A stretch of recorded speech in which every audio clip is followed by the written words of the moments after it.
when the supply of the energy is more than the requirement, and release it during the period when the requirements of energy is more than the supply. And this is exactly what we explain. I'm going to give you a very physical example, guys. I'm not sure if you take fluid mechanics, right? Yes. You take the subject of fluid mechanics. Usually in the pipes, it doesn't matter if this pipe is like delivering water or delivering crude oil, anything in a liquid state, خلاص.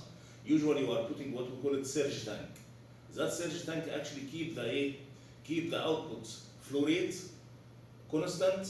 It doesn't matter how much is the flow rate in. يعني for example, if you have a pipe, usually that pipe has input Q input, let's say input, and it has Q output. خلاص. Usually in most of the application, I prefer to have constant Q output, right, guys? What if your Q input was increasing and decreasing, up and down? If there is nothing here along that pipe, then it should reflect on the output. Makes sense, because whatever is in, there is nothing to lose, there is nothing to leak, right? So whatever is getting in, you should get it exactly out, right? So now what I need to do is, regardless of what is going on in the input, I need to keep this one as at a constant value. The reason, there are a lot of reasons, but this is not our business for now. خلاص? So how can we solve this problem? They ended up having what we call it, guys, very big tank. Usually they call it surge tank. That surge tank is attached to the pipeline. خلاص? So let's assume that you have there is a situation where Q input is greater than Q output. خلاص? So what should I do?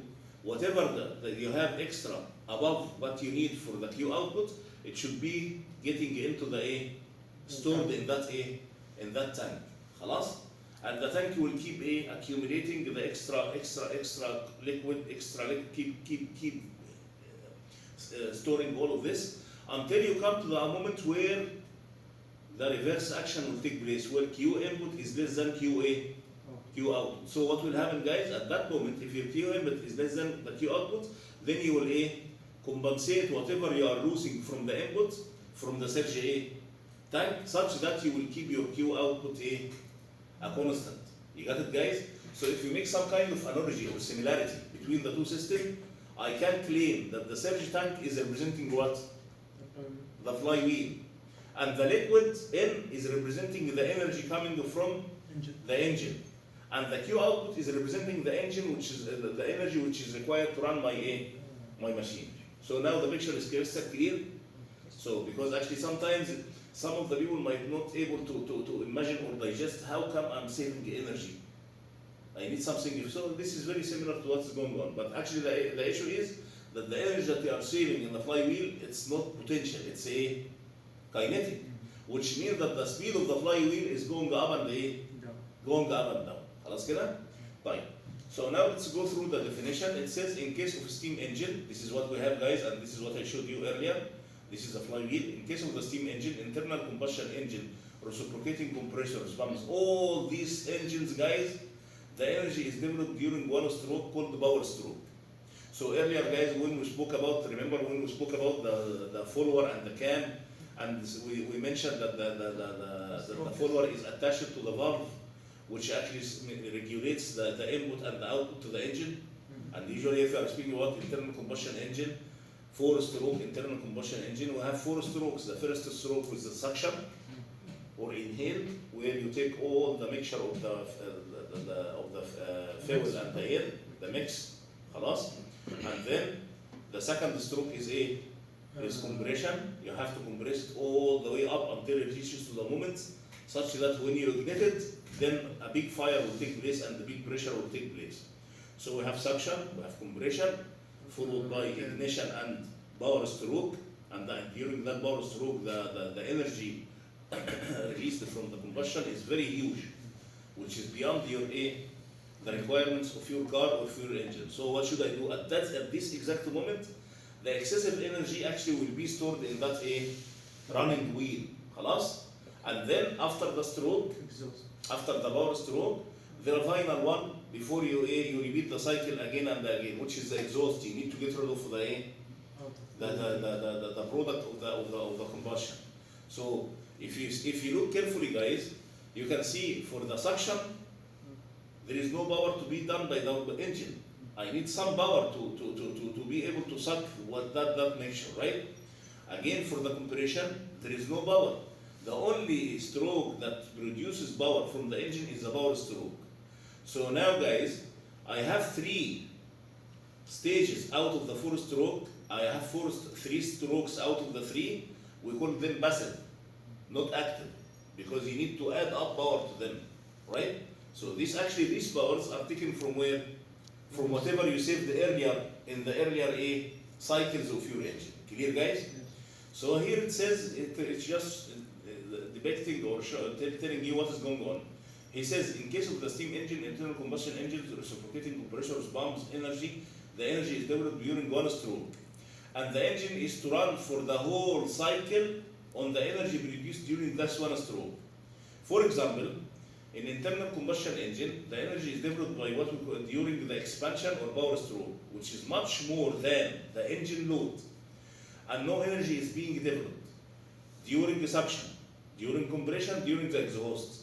So as long as there is no energy to be developed during this means that I have to add up energy. So I'm not taking the energy out of the space. No, it's there, stored in your flywheel. Clear, guys? So here, in case of the 4-stroke engine and during compression, in case of 2-stroke, this is exactly taking place in 4-stroke. What about 2-stroke? The 2-stroke, well, it's 2-stroke. We have inhale and we have the power, right? So for the 2-stroke engine, the excess energy developed during the power stroke is absorbed by the flywheel and released to crankshaft during the other strokes, in which no energy is developed. Thus, rotating the crankshaft at uniform speed. But this is the end of the story. The reason for having that flywheel is to keep remember, for the surge tank, what is the benefit of the surge tank? Is to keep what? The output flow at uniform level or constant level. Same story. The flywheel is keeping your speed at a constant speed, right? Otherwise, guys, if you are accelerating your car and there is no flywheel, although you are accelerating, you are pushing your accelerator at a fixed level, but you can see the speed going up and down by itself, right? خلاص? So this is actually, imagine that this scenario will take place if there is no flywheel, but as long as there is a flywheel, then your car will keep there is some kind of some kind of proportionality between the gas that you are pushing and the speed. The more the gas that you are pushing, the higher the speed the car will run with, right? So anyway, here he says a little consideration will show that when the flywheel absorbs energy, its speed increases. Makes sense? خلاص? And when it releases, the speed decreases. Hence, the flywheel does not maintain constant speed. It simplifies, reduces the fluctuation of speed. خلاص? This is actually, because you might think it's okay, it's not fixing the speed, it's trying to reduce the fluctuation of the speed as much as possible, because the speed is going up and down because of the energy in and the energy out. So the main benefit for the flywheel is not to keep the speed constant, no, it's to minimize the fluctuation in the speed to the acceptable level. خلاص كده؟ طيب. A flywheel controls the speed variation caused by the fluctuation of the engine turning moment during each cycle of the operation. Okay, let me give you an example, guys. This is an example for the 4-stroke internal combustion engine. This is the suction stroke. This is a compression stroke. And this is what we call it power or working stroke. And this is the exhaust stroke. As you can see, guys, it is 4-stroke, and each stroke is taking place during 1/2 revolution. Which means that for the 4-stroke engine, I should end up having the 4 pi as a cycle. خلاص? Again, guys, this is the energy, whatever is represented here, this is the energy or the torque produced by the engine. And the torque required by your machine, because your machine is run at a constant speed, it should also be a constant value. صح كده? So now, guys, imagine that I'm trying to make some kind of equilibrium between whatever I have at the during the whole cycle and whatever whatever I release. So this is exactly whatever you have. In another word, if you are trying to calculate the energy produced by the engine, all what you need is to calculate the area under the curve. Remember guys, the integration, you are making integration in the area under the curve. So from the beginning of the cycle until the end of the cycle, all these areas between the engine curve and the x-axis should be equal to the area of that rectangle. That rectangle represents the energy of the required to run your engine. your machine. Your machine. There is an engine which is running a machine. The engine is input. The machine is will take whatever the output of that engine as its own input. خلاص? The machine itself is running at constant speed, which means that my torque should be also constant. So the end of the story is whatever you have here, guys, under that torque mean, this hatched area that I'm doing myself for the red color should be exactly equal to a summation of all these dotted areas. Clear, guys? Okay. So now I have another example. It's telling you the whole story. Imagine, guys, that your whole cycle is 360, which is 360 means I'm speaking about what? Two-stroke engine. Remember when we said four-stroke is 4 and two-stroke is 2 Yes. خلاص. Here it says, imagine that you have two-stroke engine, خلاص, and this is the ideal representation, because actually when it comes to the energy, when it comes to the torque of that engine, it cannot be in that like ideal form. It should have something similar to this one. But to make your life easy, we decided to represent it by this sine wave. خلاص? Okay, guys. Now, guys, whatever you have under this curve is exactly representing what? The energy produced by the engine. خلاص? And whatever you have under that mean value of the torque is the energy required to run your machine. خلاص كده? So now, guys, imagine that you started from at this exact location, but don't forget that you are just catching one cycle after you run your engine for a while.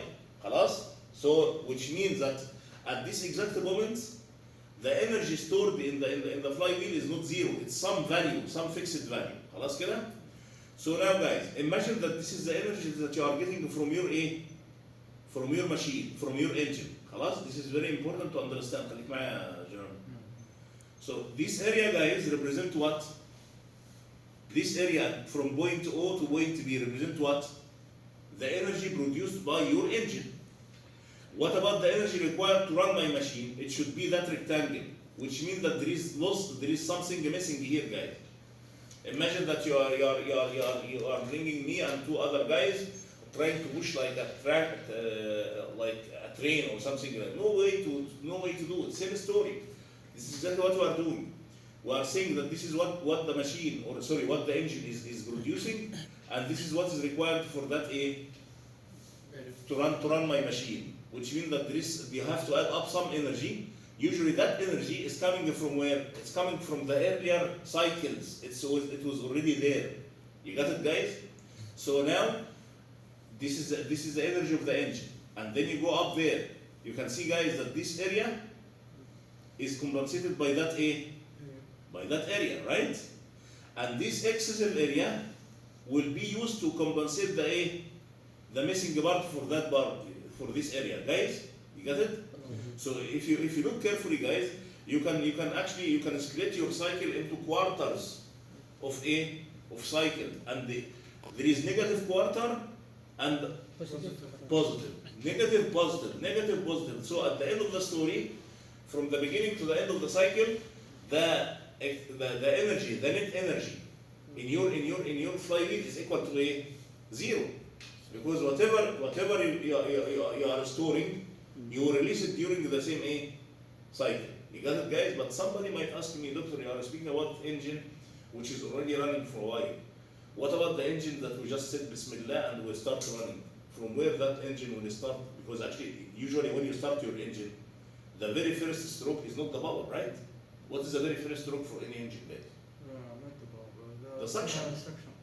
You are trying to inhale the mixture of the fuel and the air, such that you can compress it and then you will burn it up and then you get the power. So how can I answer that question? Anybody has an answer for this question? If you are just saying, Bismillah, I'm just running my car early morning. The mix from the last Your car is stopping. Your car in a complete stopping case. There is no running part. The car itself is not running. So how can we initiate this process, guys, if there is no energy at all at the beginning? With what we call it starter, guys. When you put the key in your car, you hear something like cranking, and then if your starter is old enough, your car may not start up, right, guys? In the early generation of the engines in 1920s and 30s, there was no starter at that time. Actually, they were using what we call it a crank, some outside a lie down that we are using. So until this moment for the machine which are using for cutting the grass, there is a wire. Didn't you see this? Actually, there is a wire. You pull it up. The pulling up of that wire actually will give the first push of your machine. So in our car, in the new generation, we no longer have this kind of a wire or something like this, but what we have, what we call it the starter. Plus, it's an electric motor which is giving you the first push for your car. Once your car starts up, that's it. There is no need for the starter anymore. Plus. So now, guys, you have to consider, you have to think about it this way. Now I'm thinking about the speed. What do you think about the speed of your engine at these intersection points, starting with point B? What do you think about the speed of your engine? Is it big or smaller? The smallest speed ever? No. See, guys, this is the energy that you are getting from your engine, and this is the energy required to start up your machine or to run your machine. So as you can see, you consumed almost all the energy, and it's not enough to run my machine, which means that the speed of my engine at this exact point is what? Minimum. The smallest one. خلاص? Same story. When you go to that curve, again, the smallest speed is exactly at the point D. What about point C and point E? At the point C, I have very excessive I get all this area as an extra engine, as an extra energy. I'm sorry, guys, right? Which means that the maximum expected speed of my engine is at point C and point what? E. So to conclude, guys, when the curve is catching up, is going up, the first intersection point with the mean torque is the location where the speed of the engine is the smallest value ever. When my curve is going down, the intersection between that curve and the mean torque, it represents what? The highest speed, the highest expected speed for the engine. خلاص? Okay, and it keeps telling you the whole story, what's going on for this one. So we already told you the story. Now, guys, remember I said your flywheel does not actually fix the speed of your engine. No, the flywheel is trying to minimize the fluctuation of my engine. So usually we come up with some definition. The very first one is called the coefficient of fluctuation of energy, which in Arabic means معدل تأرجح الطاقة. خلاص? So what is the definition for coefficient of fluctuation of energy? By the way, guys, there is a fluctuation in the energy and there is also fluctuation of speed, right? Because the energy is related to the speed. So now, guys, the coefficient of fluctuation of energy has some definition, and in the very similar way, we will be able to figure out what is the definition of the coefficient of fluctuation of speed. So usually, if we are giving this C sub E for the energy, we are giving the C sub S for the speed. Okay, let's start with the definition of the coefficient of fluctuation of energy. The textbook says it may be defined as the ratio of maximum fluctuation of energy. Okay, let's stop here, guys. What is the maximum fluctuation of energy? It is simply the E max minus E min. That's it. So, using the similarity with the energy and between the energy and the speed, if I need to define the fluctuation of speed, I'm going to replace E max by what, guys? N max, the maximum RPM, right? and I'm gonna replace E min by what? N min. خلاص? So later you will expect when we speak about the coefficient of fluctuation of speed, you are the one who will give me the definition, not me. But let's go through the fluctuation of energy first. Here it says the definition that it is the ratio between the maximum fluctuation of energy to the work done per cycle. What is the work done per cycle? Very simple, guys. Remember when we have that fluctuating representation of the torque of the engine, and we claim that the torque of the machine is fixed value. We call it torque mean. So I can simply say that the area under this uniform line or fixed line represents the work done per work done per cycle, right, guys? Because whatever you are getting from the engine is exactly whatever you are consuming in your machine. Clear? So when it says the work done per cycle, there is no need to go through this hassle and make integration for this sine wave, especially if it's especially if you are dealing with the non-idealized one. It's very difficult actually, guys, to figure out the areas. So the simplest way, or the other way, is to think about having the area under that uniform line, which is simply area of rectangle. So what is the area of that rectangle? It is simply equal to the height. That height represents what, guys? The mean torque times the length. The length represents what? The angle. It doesn't matter. So it varies from case to another. Yani for example, if you are speaking 4-stroke engine, usually the angle is how much? It's 4 pi. If I'm speaking about 2-stroke engine, the angle is 2 pi, and so on. خلاص? So now, guys, getting back to the definition again. The end of the story. The coefficient of fluctuation of energy is equal to E max minus E min divided by the work done per cycle, which is equal to torque mean times theta. And be careful, guys, when you substitute theta, it should be in terms of radian, not degree. This is what I say, we keep saying 4 pi, 2 pi, half pi, and so on. خلاص? So now, he says, imagine that you are looking for the torque. What is the torque, guys? Very famous formula we used a lot, we used thousands of times. What is the relation between the torque and the power, guys? Give me the relation. Power is equal to what? Torque times what? The power is equal to what? Time. Torque times omega. خلاص? The power is equal torque times omega. So which means if I need to get the torque, let's speak exactly about the torque mean, it should be equal power over omega, right? What is omega, guys, in terms of n?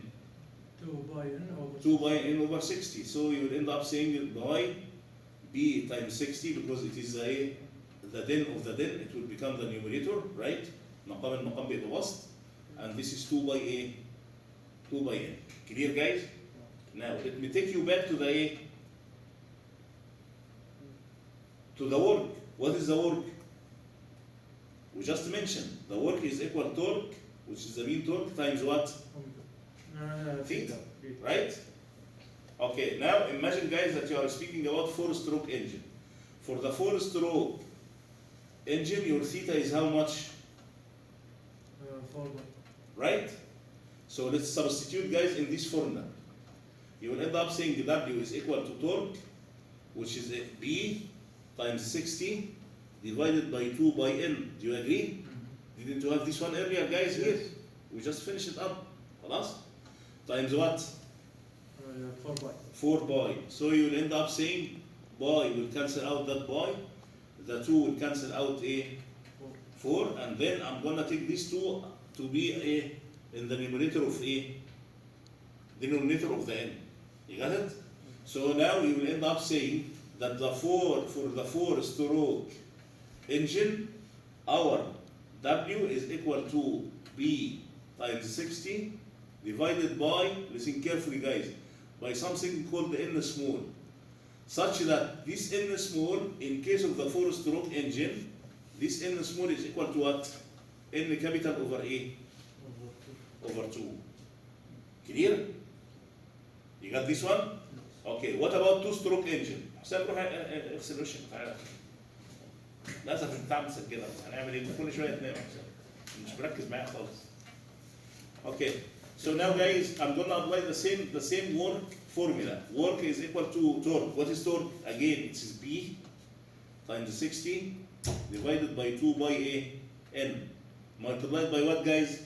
Theta. What is theta for the two-stroke? 2 by. 2 pi, right?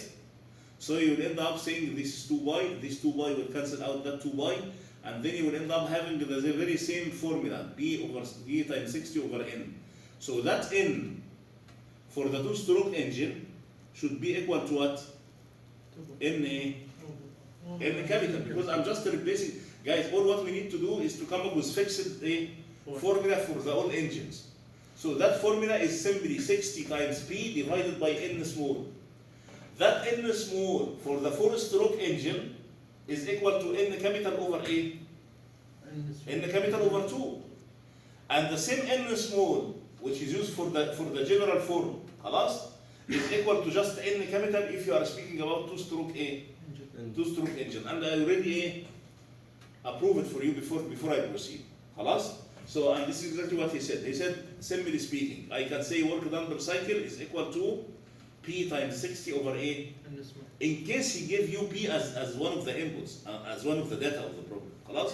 So you should use this one. And then you ask yourself, which engine I'm dealing with? I'm dealing with four-stroke engine. Then in that case, you would simply say, okay, for the four-stroke, my N small is equal to N capital over 2.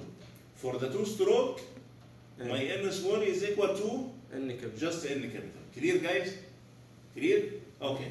بس دكتور معلش يعني Again. I know it's a little bit confusing, guys. Start from scratch. What is our torque mean?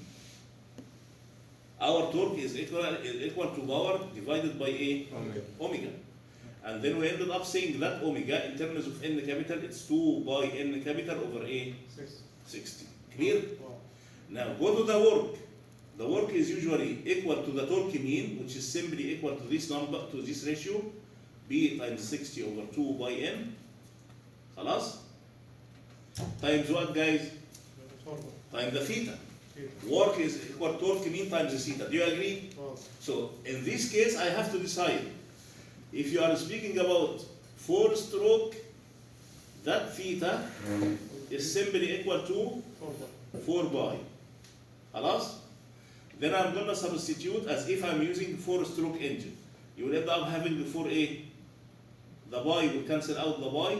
The 2 is 4. We'll end up having the 2. And I decided to take this N and put it in the A, in the denominator of the A of the denominator. So you'll end up saying it's B times 60 divided by N over A 2. Yeah, but this is W for the A, 4A stroke. I'm going to repeat the same issue for the A. Then you'll end up saying W equal to B times 60 divided by 2 by A N. And then when you multiply by theta, what's your theta in that case? 2 by. It is 2 pi.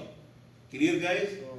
Then you will end up saying 2 pi will cancel out 2 pi, and then you end up having A B times 60 over A N capital. Now, guys, we are trying to unify the formula. We are trying to come up with a general formula. So that general formula said, in general, your work is simply equal to B times 60 divided by some symbol. It doesn't matter N small or F or whatever. Let's say F N small to be consistent with the text. And then you remind yourself, this is the general formula. If I need to specialize it, to make it special for the four-stroke, I have to remember that in my derivation, I ended up that the only thing in the denominator was N capital over 2. Then you are telling yourself, okay, if it's four-stroke, this means that my N small is equal to N capital over 2. Clear? Wow. If it's a two-stroke, this N small is exactly equal to NA. You got it, guys? Okay. يعني دكتور هذا هو الجنرال فورمز للورك. Exactly. ما هو B مطلوب times ما هو 60. مطلوب مني اني اكتبه في السؤال اذا جاء. اشتغل طبيعي عادي. No, you have to memorize it. يعني اقصد لما اجي لازم تحفظها. اوكي انا بحفظها لكن You have to write it down. Actually, how can I see, guys? It does not make any sense for any subject to go and directly have the formula in your mind and then you start substituting on the paper. You have to show me the formula. How can I guarantee that what this 12 or 15 or whatever is representing B or representing لا N? المقصد مثلا لما اجي اكتب الورك يقول وعندنا فورس ورك انجن من المساله اللي هو ايكوال بي اكتبها دايركت على طول بي ملتبلاي 120 اوفر ان كابيتال. شغلي مضبوط ولا لازم اكتب You can either ways are okay with me. If you need to use B times 60 over N small and then you say N small is equal to N capital over 2, that's fine. If you need to say no, it's just a B times 60 over N capital over 2 directly without mentioning the small n, it's also fine. As long as you are getting up with the correct answer. Okay, guys. Remember earlier when I said as long as we have fluctuation of energy, then we should have fluctuation of speed. And the same way we define the fluctuation of energy. The fluctuation of energy is equal to what? The maximum energy minus the minimum energy. So on the same side, as analogy for this one, the fluctuation of speed is n2 minus n1. Usually we are using n1 minus n2. We are using 1 to reflect the maximum value. And we are using 2 to represent the minimum value. Okay, now if you remember, our CE was equal to E1 minus E2, let's do it this way, divided by the work number cycle, right? Now, if I'm trying to figure out how the mathematical representation for the CS, I'm going to simply replace E1 by NA1 and the E2 by NA2, and then when it comes to the work, there is nothing similar to the work except the average the average N. خلاص? What is the average N? It is simply N1 plus N2 over 2. So if you substitute that in your CS, you will end up saying N1 minus N2 over N, and then you will replace that N by what? N1 plus N2 over 2, or you can use, in case I give you the speed in terms of rad per second, which is very rare because usually if you are dealing with RPMs, the technical way to deal with it, we never mention radian per second. Radian per second, this is only for the academic application. But usually when you are describing the speed of any engine, you stick to the revolution per minute. خلاص? So anyway, this one is I can replace N1 by omega. Any N could be replaced by omega, so you'll end up with the same definition in terms of omega will be omega 1 minus omega 2 over omega. What is omega? Again, it's omega 1 plus omega 2 over 2. خلاص? So this is the end of the story, and now we should be able to start our problems. But before we proceed, guys, he says here, when a flywheel absorbs energy, its speed increases, and when it gives up energy, its speed decreases. So now we are using as I mentioned earlier, guys, at the very first moment, I told you what kind of energy is stored in the flywheel. Kinetic, not potential. And I said that this kinetic is equal to what? 1/2 times what? If you remember. I just mentioned 10-15 minutes ago, guys, at the beginning of the session. What is the formula that you are blindly? What is the formula that you are blindly memorizing for the kinetic energy from the dynamics? When you say kinetic energy, it's 1/2 1/2 times m times v squared, right? But this is you are using this one in case your object or your particle is moving electrilinear. So if my particle or my object, like the case of the flywheel, is rotating, then I have to simply replace m with I and replace v with omega. So you will end up that the kinetic energy in the flywheel is simply equal to 1/2 I omega squared. And that I, guys, itself is exactly what is explaining here. He said I is the mass moment of inertia of the flywheel about its axis of rotation. And usually it is the multiplication of the mass times what we call it radius of gyration square. That radius of gyration in case of our flywheel is exactly equal to the radius of the flywheel. Especially if that flywheel is in shape of hoop اللي هو طوق يعني عارف الطوق طاق وقف. Okay, so if your flywheel is in hoop shape, usually our K is simply equal to our R. خلاص? So again, guys, earlier I told you if you have limited space, then in that case you will not be able to have that huge that huge wheel. Then you should end up reducing the radius of the flywheel or the radius of the wheel, but at the same time you will increase the mass. How can I increase the mass? By increasing the thickness of the wheel. You got it, guys? Yeah, you have two scenarios. Either you will go with that scenario if you have very limited area. You see how thick is our wheel? You got it, guys? This is in case your space is limited. But if your case is open, your space is open, then it's better not to have that thickness. It's better to have it this way, like the wheels that I showed you earlier, guys, with the speed with the steam engine. Clear or not clear? So whatever you lose here in terms of thickness, you compensate it by increasing the radius. And if you do the reverse action, whatever you lose in terms of radius, you compensate it by increasing the mass through increasing the thickness of the wheel itself. Clear or not clear? Okay, now guys, let's proceed. As I told you earlier, our E is kinetic energy, which is 1/2 I omega square. And then I'm going to split this I, I put this omega in its very simple form, which is m times Ka squared. And then you will end up saying it's okay. 1/2 times the m times K square times omega square. Or you can keep it as I, just saying 1/2 I omega square. But you have to be careful, guys. If you get back to the definition of the C sub E, it is simply equal to E1 minus E2 divided by divided by W, not omega. W is work, omega is for the speed. So what he did here, guys, he said it's okay. Let me calculate this term, which we call it. I can simply remove this one and simply replace it with what we call it delta E. Delta E. So delta E is simply equal to E1, right, guys, minus E2. Minus E2. Didn't you notice that you have 1/2 and I as could be taken as a common factor? Yes. Okay. And this is exactly what he did. And he ended up. This is a very famous case in the math. Difference between two squares. Yes. So فرق ما بين مربعين. Then you will end up saying this could be replaced by omega 1 plus omega 2 times omega 1 minus omega 2. And now I need to include the CS in this term. How can I do this business? Very simple. If you remember, guys, our CS was equal to omega 1 minus omega 2 divided by omega, right? I already have part of this business here. Didn't you see it? Omega 1 minus omega 2 minus omega 2. And then all what you need to do is to add up as you add up some extra part here in the denominator, you have also to add it in the numerator such that you will end up having the same formula. Otherwise you are changing your business, right? اللي انت حطيته في البسط لازم تضيفه فين؟ to cancel out. خلاص?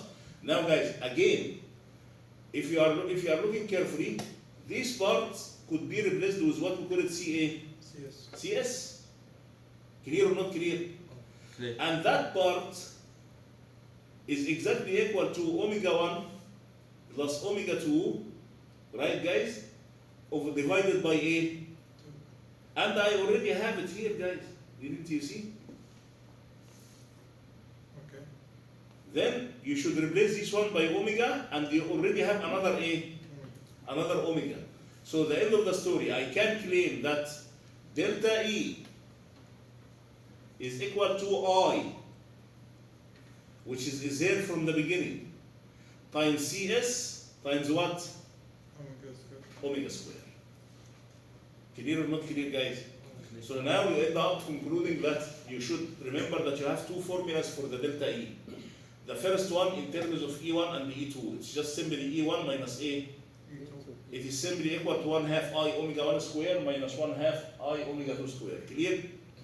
The second formula in terms of CS, it is equal to what? Delta E. I just proved it right now, guys. It is equal to I CS times omega A square. So please, guys, remember the two formulas because it depends on the situation. Sometimes in the problems you are using ICS to omega square, and in another problems you are using the generic form, which is E1 minus A, or the original form, E1 minus E2. Clear? Okay. Now let's go for the problem solution. Here it says the mass of the flywheel. Let's go through let me use the laser pointer. The mass of the flywheel of an engine is 6.5 ton. See guys, imagine how huge is that flywheel. So what do you think about this flywheel is used? Give me one application for this very huge flywheel. Imagine your flywheel had a radius. Imagine guys, just to imagine, try to represent to imagine it like you have a wheel which has a radius 1.8. So from the ground level all the way to the end of the wheel we are speaking about 3.6, which is above that roof, right? Yeah. Or that ceiling, right? You got it? You got this one, guys? Yes, yes. So imagine how high, how big is your, not only this, the mass is 6.5 ton. Give me out of your engineering sense. This kind of flywheel is used to where? Steam turbine, I think. Even for the steam turbine, it cannot go that big. Simple, Exactly. The application of this very huge, very gigantic, as they are saying, gigantic flywheel is only used for the ships, very big ships. Alas, because usually the engine, if you are looking at the engine, at the cylinder, let's say the housing of it, you might be actually imagine that this is the cylinder of that engine. If you are just getting in, you may not reach. Actually, your head might not reach the center of the house. Alas. Anyway, so here it says you have a mass of the flywheel 6.5 ton and the radius of gyration. Okay, what is the very first thing that I can get benefit from that statement? You have mass and you have K, right? So you should be able to calculate what? I, mk squared. Alright guys, excuse me. It is found from the turning moment diagram. Khalas, now he's speaking about the turning moment diagram. That the fluctuation of energy is that number. So how can I, what this number represents, guys, in our formula? No. He did not say coefficient of fluctuation. He said what? He said the fluctuation. Guys, what is the definition of the coefficient of fluctuation of energy? It is the fluctuation of energy divided by work. But here he did not say coefficient of fluctuation of energy. He just said the fluctuation of energy, which means it's delta E by itself. It is all that we just mentioned a moment ago. Delta E is equal to ICS omega squared. So you have to be careful about the units. If the mean speed of the engine is 120 RPM, so this is what, guys? This is which N1 or N2? Exactly, this is the N mean, which is just simply N. Find the maximum and the minimum speed. Okay? How can we solve this problem? I can go through the solution, but I need you guys to be عايزك تعيش معايا الحل. خلاص؟ First of all, whatever is available here is what, guys? Let's write down whatever is available. What is given in the problem is the following. Let me use another color, I'm sorry. Okay, what is the very what's the problem with the okay, I'm sorry, this is highlighted. Okay guys, what is the very first given information? It says M 6.5 ton, which means 6,500 kilogram. You have to be careful about the units. Your radius is already there. K or R is equal to 1 point, because we are using a meter, 1.8 meter. It is found from the turning moment diagram that the fluctuation of energy, this is delta E, is equal to 5, 6. Be careful about the units. This is kilonewton meter, so I have to multiply by 10 to the power 3, because we are usually using delta E in terms of joule or Newton meter. خلاص? And then the mean speed is 120. So our N is equal to 120 RPM. Now guys, what is needed is the maximum and the minimum speed. Or in terms of N's, it's N1 and the NA2. First of all, guys, the recent formula that we just tried a moment ago, delta E, which is already there, is equal to I times CS times omega Square. Clear, guys? We already have delta E in terms of 5, 6, 3 zeros equal to, we already have the combination to calculate I, which is a 65 times 1.8 square, right guys? This is our I. And then we don't have CS, but we already have omega square, which is 2 pi times what? 120 over 60 square. Then you should end up having a CA. CS. What is CS, guys, according to the definition? Tell me. N max. It is N1 N1 minus N2 divided by A by N. Clear? CS is there. You already got it from this equation, right? You already have this one earlier, 120. Then you should end up having a N1 minus NA2 equal to some number. This is equation number 1, and unfortunately I will not be able to proceed. How can I find the other equation? Because you have two unknowns, N1 and N2. All these problems, or all these steps that we did, we ended up having only one relation between N1 and N2. What is the second relation? But in this relation الناتج بيكون عبارة عن N main ضرب بس CS. صح؟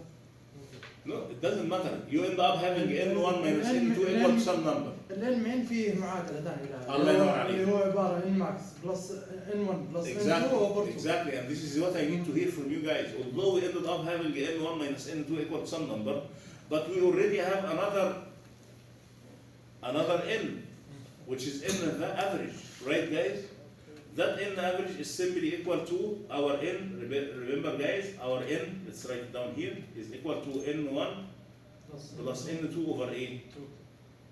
Didn't we mention this one earlier, guys? We have that number. And then you end up having another problem, another equation, which is N1 plus N2 equal to some number. Two equations, two unknowns. The end of the story. خلاص? You got it? Yes. Okay. Let's solve another problem. Here it says the flywheel of a steam engine has a radius of gyration. These guys, whenever you read any problem, just to make your life easy and not to keep repeating the statement, try to code the data out of the statement. So for the very first line, I can code that the K, which is equal to R, is equal to 1 meter. And the mass, okay, M is equal to 2500 kilograms, still big, 2.5 ton. خلاص? The starting torque, listen carefully guys, the starting torque of the steam engine is 1500 Newton meter.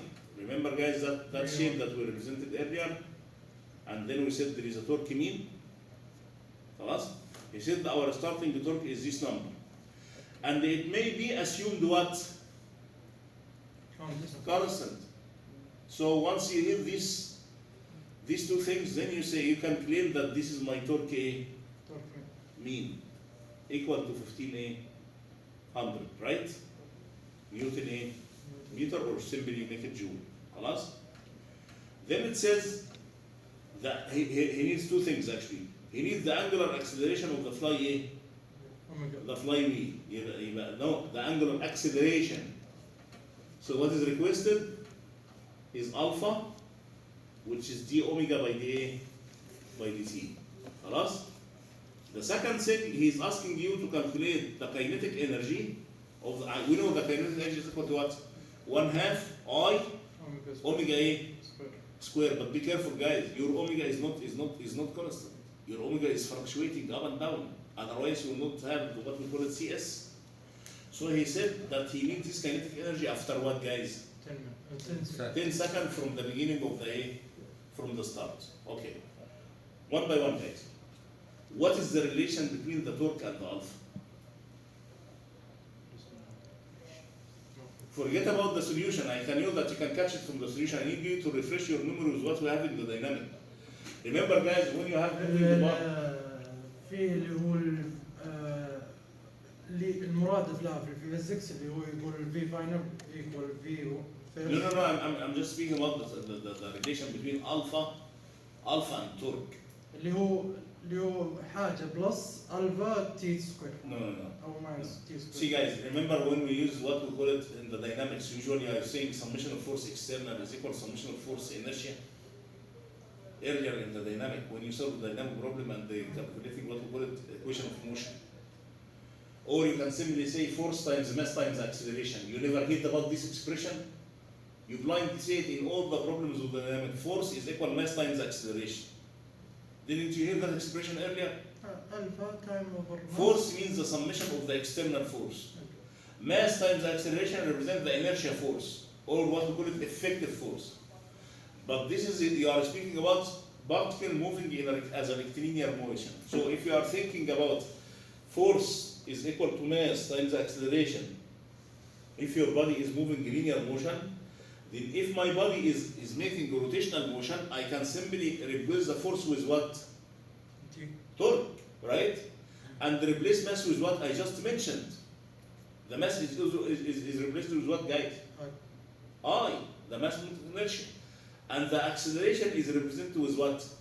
Alpha.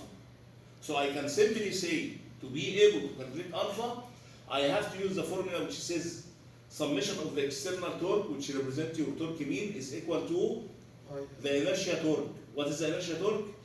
It is mass, which is mass moment of inertia, times the angular acceleration. And this is exactly what he did. So if you look carefully, guys, he says our torque is equal to I times I times alpha. We already calculated I earlier because your I is mk squared. And it happened here that your k is 1, then you will end up that your I is equal to the same value of the mass. Because 1 squared is just 1 kilogram meter square. You take that number and plug it into this equation, you will end up being able to calculate our angular acceleration, which is equal to 2.6 rad per second square. Be careful about the units. Guys, whoever is writing down any number without units, I'm going to cancel the whole problem. You are an engineer. No way to tell me that this is 15 and this is, and you let me figure out what is 15? No, this is your business. So you have to tell me that this is rad per second square, but we did not finish yet. He says what?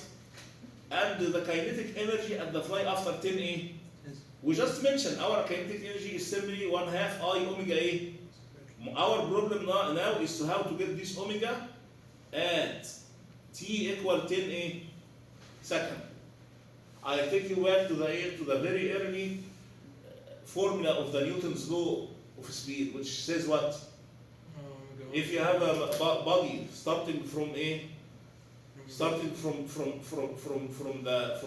zero, and then you need to find the velocity after certain time, then you should end up saying, okay, my v is equal to v naught. Remember this formula, guys? Yeah, Plus acceleration times 80. 80, right? Here I'm not speaking about particle or object actually moving in a rectilinear motion. We are speaking about Angular. we are speaking about the particle or body which is making a rotational motion. So I can simply replace v with what, guys? Omega. And replace v naught with omega A naught. And replace A with alpha, and the time is time. Remember, guys, that you started from rest, So which means that your omega naught is what? 0. 0. Then I can simply say my omega is equal to alpha that I just calculated a moment ago times the time, which is T. 10, right? So I can simply say that the energy after that time is simply equal to 1/2 times I, which is I already have from the beginning of the problem, times that alpha times 10A square, omega square, right, guys? That's it. يبقى ده كده شكل آخر, another type of problems. So not all the problems are speaking about CS and CE. No, you may have a problem like this. It's just speaking. It's as if it's a dynamic problem.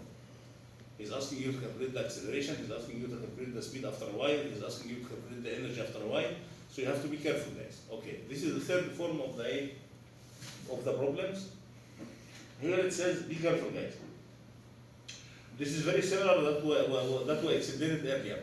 This curve represents what? Can you stop the recording for a while? I'm going to take 5 minutes because I will go through it on the board, inshallah, because it's in the textbook. It's not here. And it's recommended, guys, to solve the practice problem. This practice problem, they are in the not in the textbook, it's in the reference. One of the, if you look back at the syllabus or the study plan, you can see that one of the references is called the Theory of Machine book, and it is edited by somebody. His name is Cormy, Khurmi. Cormy is a very famous guy. He has a lot of textbook in solving problems in different fields of the applied mechanics. You can find mechanics of material for Cormy. You can find mechanical vibration for Cormy. You can find theory of machine for Cormy. So it's like series of like a solving problem textbook, books. Anyway, going back to the problem, here it says the turning moment diagram for a petrol engine. When you say petrol engine, it means a four-stroke engine is drawn to the following scale. So you have to be careful, guys. Whatever you are representing here, you have to decide, because at the end this is some length and this is another length. So he said each 1 millimeter in the y-axis represent what? Usually this one is used for representing what, guys? The torque or the theta? Torque. So it makes sense when he says each 1 millimeter in that vertical axis represents some number in terms of a joule or Newton meter. خلاص? And when it comes to the 1 millimeter on the x-axis, this usually 1 millimeter is representing some a degree, because we are speaking about angle, right? And usually when you say 1 millimeter represents, let's say, x degree, when it comes to the real number, you have to say this x degree should be in terms of radian. So you have to, whatever you have it in the scale, you have to multiply by pi over 180. 180. Make sense?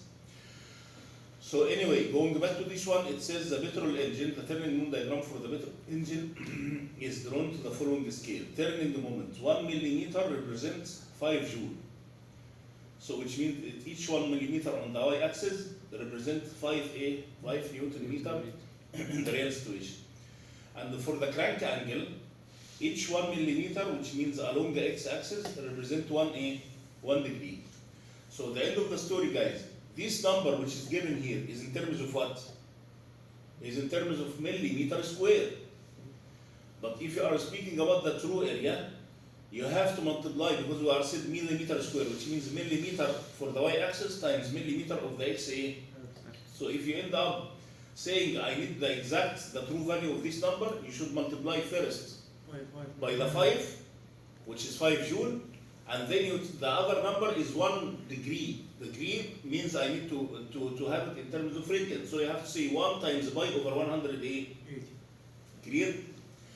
So, but before you do this business, let's see how we can solve this kind of problems. Guys, before I proceed, usually having this, what we call it, the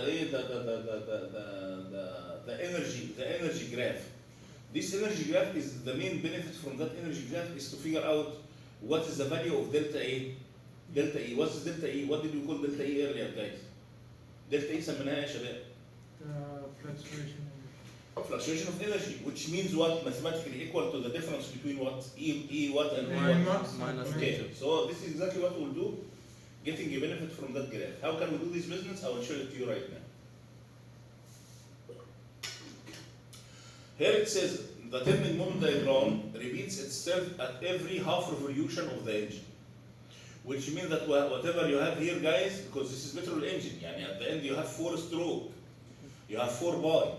But what you can see, guys, is just half of the cycle, because this number is 360, which means that if you are looking for the next 360, there is no need to represent it, because they are typically the same like this one. Clear? So now, he says the turning moment diagram repeats itself at every half revolution of the engine. And the areas above and below the mean turning moments taken in order are 295, 685, and he keeps going until he covers all the area. But before I proceed, guys, if I decide to give these areas plus or minus, which one should have plus, which means energy to be added, and which one should have negative, which means energy to be taken out of the engine? Yes. Upper positive, Exactly. lower negative. So this is our decision. Whatever is on the top of that uniform torque, I'll give it a positive. Whatever below this one, I give it a Negative. negative. خلاص. Now he said the rotating bars are equivalent to a mass of 336 kilogram, and this is very important actually point to stop at and explain it, guys. Usually when you have the flywheel, you have two ways to go. Either you build up a flywheel by itself, which is that very big or very huge or very gigantic wheel at the end of the crankshaft, or you can actually make some masses here and there such that all these masses will be added up to give you the effect of the flywheel. You got it? Which means, guys, let's assume that you have a shaft like this. خلاص? And this shaft has like a pulley, and then there is another pulley, and then you end up having the very huge flywheel at the end of that one. And instead of having this, because practically speaking, it's not allowed for you to build up this very huge flywheel somewhere in your engine, you may replace it by something else. What is something else, guys? You may come to that shaft and make this bar a little bit thicker. You got it? You may come to this pulley and then you extend it. You put another part extended like this. خلاص? So for the pulley itself, there is no benefit. But the benefit that we are getting from increasing this mass here and this mass there is to replace the flywheel which is built up by itself. Clear? يعني بدل ما يكون عندك flywheel موجودة لحالها في نهاية الشافت، لا، أنا حاجة عند مناطق معينة من الشافت ومناطق معينة من البوليز وأزود عليهم كتل من عندي.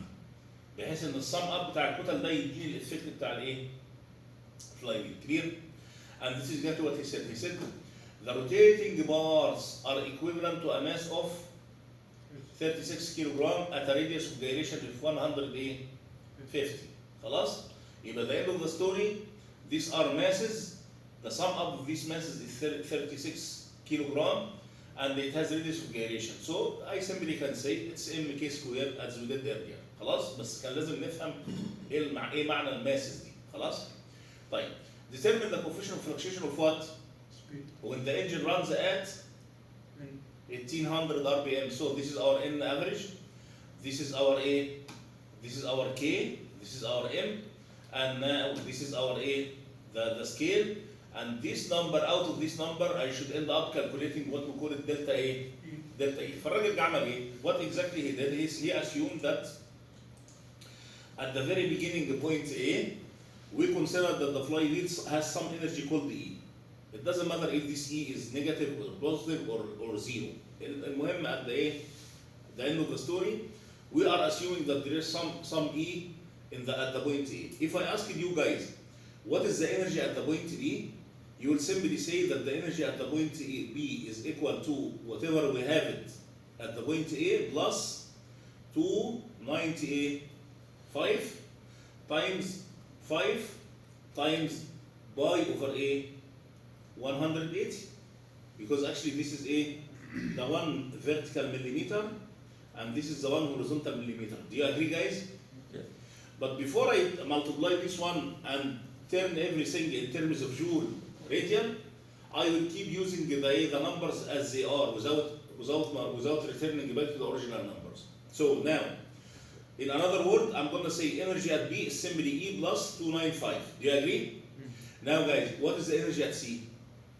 The energy at C is simply equal to the energy at P, which is E plus 295, plus the energy taken out before the point C, which is A minus, you got this one, guys? 6885, and then you make this mathematical, you end up having the result and saying it will be E minus something, right? And then whatever you have here, you will go and add up plus A 40 to calculate the energy at A at T. So you go through all these points from the very first point until the end of the cycle. خلاص كده? The very next step is to try to figure out where is the location, where are the points, where the Emax and the Emin exist. If you look carefully, guys, it doesn't matter how much is the E value. You can say that the B has the maximum energy ever. Why? Because this is the largest positive number to be added to E. خلاص? And if you look at the point E, which is supposed to be here, you can figure out that at the point E, it has the smallest energy to be added up. So the end of the story, I can say that delta E is simply equal the energy at B minus the energy at, C. it is not C. E. The minimum energy is at E. خلاص? The maximum energy is at B. Clear guys? And this is exactly what you need from that graph. That's it. يبقى الغرض من الجراف ده, remember guys, in the first problem, he gave you directly, he said out of the A-terming moment diagram, we figured out that the fluctuation of energy is this or that. Remember? So he already gave you the delta E without going through all this hassle. But this is another problem. He's giving you everything from scratch. So you have to do it yourself from A to Z. Clear? Now you have delta E. But remember guys that this delta E is still in terms of what? Millimeter square. Then I have to multiply by 5 times 1, which is degree, times pi over 80. 180. If you take this one with that one, you will end up having the 56 guys. This is why when he calculated delta E, he says what this is the number that he got from E max minus E min, and he multiplied by y over 38. Did you know now from where we got that number? Okay, the end of the story, your delta E is 86 joule. Now let's proceed. He's asking you to calculate what? Yes. Then I can simply say delta E is equal to I times CS times omega A square, right? Our I is there from the beginning. Our delta E, it takes some time to be able to calculate it. So our omega is there because we already have N, which is, I'm going to multiply it by 2 pi over 60. So the end of the story, you have everything except A. C. Yes. And again guys, if I told you what is your N max and N min, you will simply say, I know from CS equal to N1 minus N2 over A over N, right? We already calculated this one. We have N, which is 1800. Then you will end up having N1 minus N2 equal to some number. This is equation number 1. And again, how can I get equation number 2? We just, exactly. N1 plus N2 over 2 is equal to 18A 100. That's it. ماشي يا شباب؟ طيب بكده نكون خلصنا الدرس، بس ما يمنعش ان احنا في مسائل تانية برضو محتاجين ايه نحلها. فبليز جايز you need to go through this practice problem. تمام؟ والبراكتس بروبلم دي لو حلتها المفروض ان شاء الله باذن الله الدرس ده من زي الدرس البالانس كده من الدروس اللي باذن الله يعني ايه يعني كان جرانتي الماركس بتاعتها باذن الله. طيب خلينا بس نختم كلامنا بايه؟ بالتكست بوك. احنا كنا فتحنا التكست بوك في الاول صح؟ وهنحل بس مساله واحده في التكست بوك عشان بس اوريكم نوع اخر يعني شكل اخر من اشكال المسائل بتاعت التكست بوك.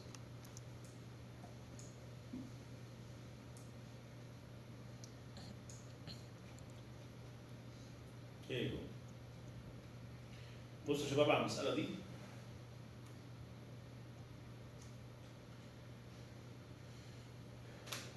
Okay, here it says a shaft fitted with a flywheel rotates at 250 RPM. So the very first information that I can quote from this problem is what? What is 250 RPM, guys? It is the N average, right? And the drives a machine, the torque machine varies in a cyclic manner over a period of 3 revolutions. You know, what I understood, guys, here that the theta for the whole cycle is a 3 revolution. What's a 3 revolution? 6 Means 3 times 2 pi, which is 6 pi. خلاص كده؟ So again, what I got from the very first one is N is equal to this number. Our theta for the whole cycle is 6 pi. The torque rises from now guys he's not giving you this sine wave, and he's telling you the area is 950 to 250, sorry 295, 600 something, and then you simply add up, and no, you have to listen carefully. He's depicting بيوصف لك التورك بيحصل فيه ايه. فقال لك هنا ايه؟ خلال ال 6 باي دي the torque rises from 700 to ايه؟ to 3000 uniformly، يعني معناها خط ايه؟ مستقيم. during the first revolution، يعني first revolution first during the 1/2 revolution، يعني معناها من ايه؟ نص باي من 0 لباي. ما هي revolution 2 باي خلاص؟ and remains constant for the following revolution. يبقى اذا يا شباب هنا الموضوع ايه؟ خد بالك الجراف هو مش عاطي لك جراف. يوصف He's depicting you or he's describing what is going on that graph. So I'm gonna exactly follow up what he's doing. وده شغل جزء من الحل. يعني this part by itself, if you interpret it, if you represent it graphically, you will at least guarantee 2 marks out of the 10. خلاص? So what he said, first of all, I have what is the total cycle? 6 point. خلاص? So during the very first revolution, first half revolution, I started from 750 and I increased uniformly until I reached what? To 3,000 during the very first half revolution, which means pi over A. which is pi. Pi, I'm sorry. خلاص? Half revolution pi. Now guys, he says, and remains constant for the following revolution. And remains a constant for the following revolution, which means remains constant for the following revolution means this one is how much, guys? 3 pi, because this is a 1 complete revolution 2 pi. Clear؟ علي ممكن تفتح الإضاءة عشان بس التصوير يبقى كويس. للأسف الماركر.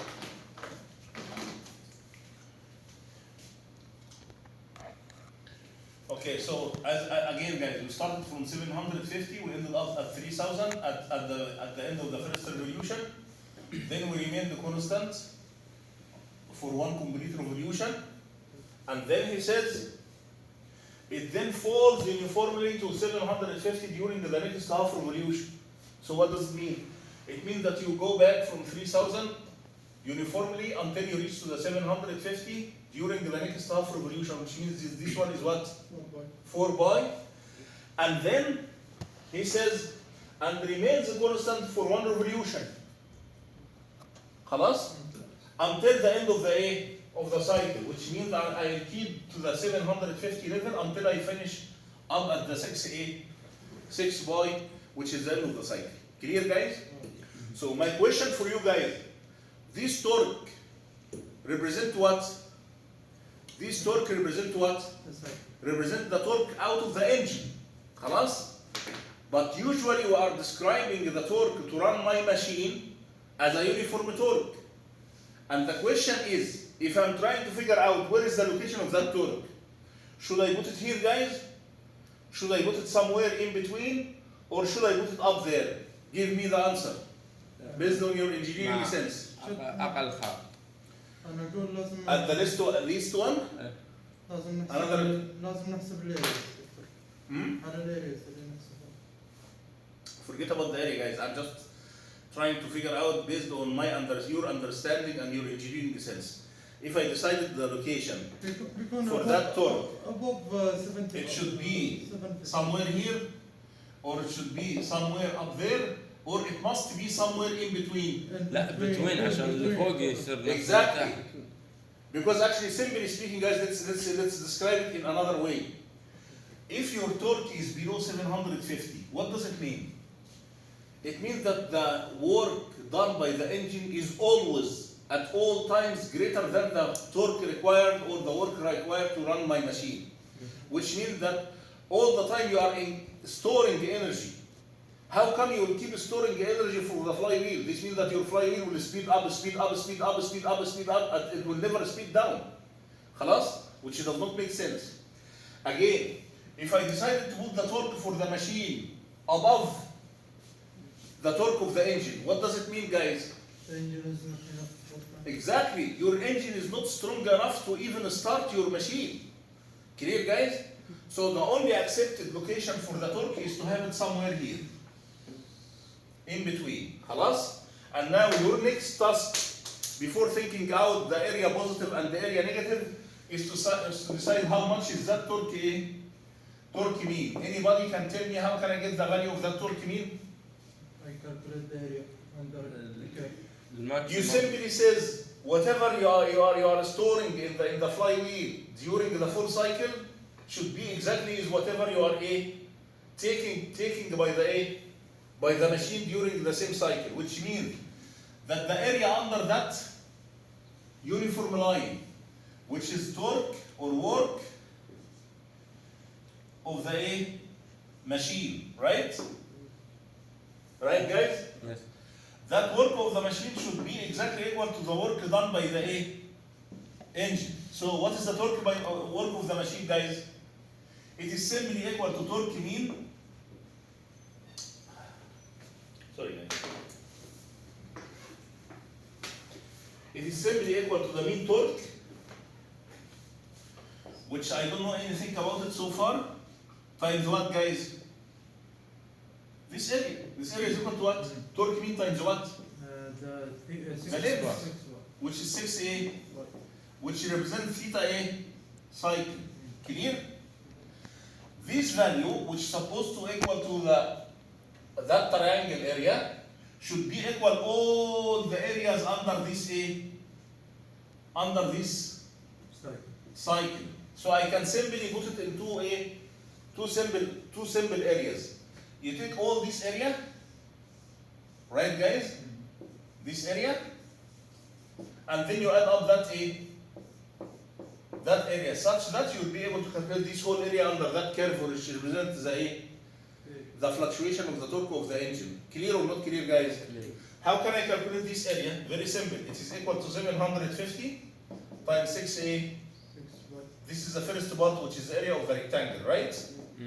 And now when it comes to the area of that part, how can I get it? Half. Very simple. Half by. It is height, which is equal to 3000 minus 750 times the average of these two values, right? This length is how much? 4 pi. Right, guys? Yes. That length is what? 2 pi. So you'll end up saying 4 pi plus 2 pi over over 2, which is supposed to be 3 pi. So the end of the story, you should be able to calculate what? The torque mean, which it happened here in the problem. He says that our T mean is 1850 joule. خلاص? Now I know the exact location for the T mean, but there is another task that I have to do before I proceed. Remember, guys, when we dealt with the problem before, we said our area above is positive and our area below is negative, Yes. right? And then you keep going like this, adding up. Here in our scenario, how many areas do we have up and down? الأب 3 اللي down No. Here you go. This is your torque mean, which is 1850, right? You have this, it started from 750, you cross that one somewhere, and then you end up having the 3000 somewhere up there, and then you go, and then you go down, and then you go, and then you end up your cycle. So this is the very first area, this is A1, right? This one is secondary. second area, and this one is negative third area. is negative third area. But before I proceed, guys, don't you notice something? If I said, okay, if I dealt with this problem the way I dealt with this one, usually you start by saying that this is E, and then you say this is E plus A1, right, guys? And then you come to here and you say this is E plus A1 minus A2. Do you agree? And you keep going like this, and then you figure out what is the maximum and the minimum. But there is something beautiful about this case, guys, which is what? If you are just thinking about that whatever you are getting in, En should be exactly equal to E out. This simply means that your A2 should be exactly equal to the summation of A1 and A3. Clear or not clear? You got this one, guys?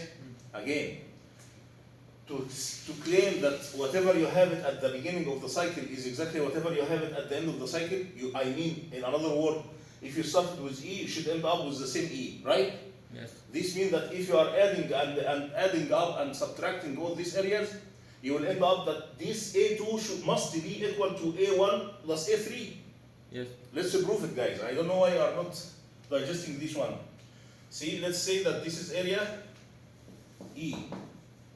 The energy here is simply E E minus A1. Clear? And the area here is E minus A1 plus A2. And the area there is E minus A1 plus A2 minus A3. And you have to remember, guys, that the energy at the beginning should be exactly equal to the energy at the end. Which, if you are claiming that this one is equal to that one, then you will simply E cancel out that E, right? And then you will simply say my A2 is simply equal to A1 plus A3. Clear, guys? So the end of the story, as long as you are saying that A2 is equal to A1 and A3, I can simply say that the maximum fluctuation of the energy, which is the difference between the maximum energy and the minimum energy, is simply equal to the A2. Clear or not clear? واضح? But there is an issue here, guys. How can I find out that area while I was not able to figure out where is the intersection point? The first task before thinking about calculating A2, you have to tell me where exactly the intersection takes place, at which theta, and at which theta here at that location. Clear or not clear? يقطعها في نص الباي اتوقع. How come at the middle? لأنه جاي constant كذا ف. Your claim is correct if this number is not 1850. It should be the average of this one. لو الخط ده في النص بالظبط أنا معاك. It should intersect at the midpoint, which means that this is pi over 2. But is 18? Let's calculate it. 3750 divided by 2 will give you how much? 1850. 1850? Exactly? Yes. Okay. So perfect. But this is a special case, guys, because if it happened and your torque mean is any number other than the average, you cannot claim that the intersection will take place here at the midpoint. Did you see what I'm saying? Let's assume the general case. It's not intersecting at the midpoint. How can I figure out the intersection point? Scratch your head كده افتكر في الماث كنت بتعمل ايه. Guys, in the math, usually if you have two functions, f1 and f2, if you need to figure out where is the intersection will take place between these two functions, assuming that this is our f, which is the y-axis, assuming that this is y, and this is y1, the first polynomial, and this is the second polynomial, and this is your x. أسويهم بعض. Exactly. أو إن لما دام إن اثنينهم مثلثين أقول Forget about the triangles. I'm speaking about very general case. You are saying I'm going to let this one equal to that one, and the problem here. This one is okay because this is simply saying that our torque is 1850, right? But when it comes to this one, you have to recall the early steps. If you are speaking about straight line linear equation, usually describe it this way. If this is y and this is x, usually are saying y is equal to x plus b. Where b represents what? The intersection with y-axis, which is already there. So you can say our torque, this torque, is equal to 750 plus some numbers multiplied by a theta, because x here is represent what? Theta. Clear or not clear? And now recall, what did you do to calculate this number? Usually that number represents what, guys? السلوب. نسينا ولا ايه؟ So you should end up calculating the slope of that one. How can I get the slope? Very simple. The slope is equal to 3000 minus 750 divided by a by الارتفاع على الايه؟ صح ولا غلطان؟ صح. So the end of the story. That one is represented by t equal to 750 plus the difference between this one and that one will give you 2250 divided by y times the theta. Clear? If I need to calculate the intersection point, I have to let this one equal to the torque mean, which is equal to 850. If somebody can give me this number, I'm very sure that you will end up that your theta is again y over a, y over 2.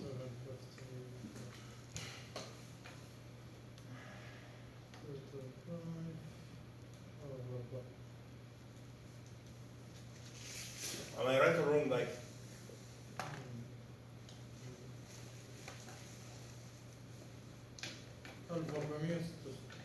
Hmm? No. This is 750 plus the difference between this number divided by pi times theta equal to 1850. So what you will do is the following: is you take this one to the other side by negative, then you will end up that this one is a. This one is 1 ترى معي تيتا تقريبا 383.8 383 degree. degree. Theta cannot be in degree, man. Theta should be in degree. والله هذا perspective تبغى تشوفه. Anyway, just to save our sign, guys. Can you turn off the light, Ali? This is what he did, and he ended up that the intersection here is taking place, this location. He said that this intersection is taking place where? هو سوى دكتور المثلث المتشابه. المتشابه مع المثلث. No, actually, see, I'm trying to figure out where is the intersection point here. In a very simple way, the mathematician tells us you have to make this was not equal to. I'm sorry, this is my mistake, guys. This was not equal to 1850. It is 1875. So if it's 1875, please make your calculation, assuming that this is 1875. I'm sure that you'll end up that your theta is equal to pi over 2. Clear? Can you calculate it? Can you check it, guys? See, it's 1875 minus 750. It should get divided by 2250. It should give you 1/2, if I'm correct.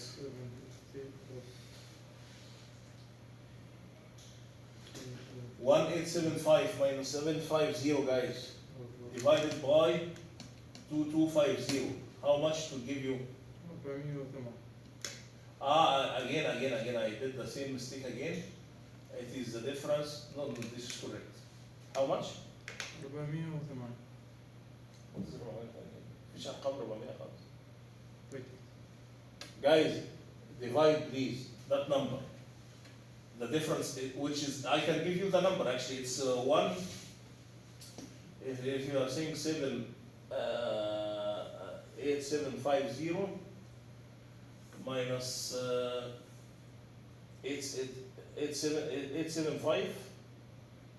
1875 minus bracket 750 plus No. 250 No. Why are you doing this? You simply, what you have, guys, right now is the following. Allah يصلح حالك. 875 minus 750 equal to 2250 divided by pi times the theta. Now we are saying that my theta is simply equal pi times 2250 in the denominator, and whatever you will have from this one will be 5 to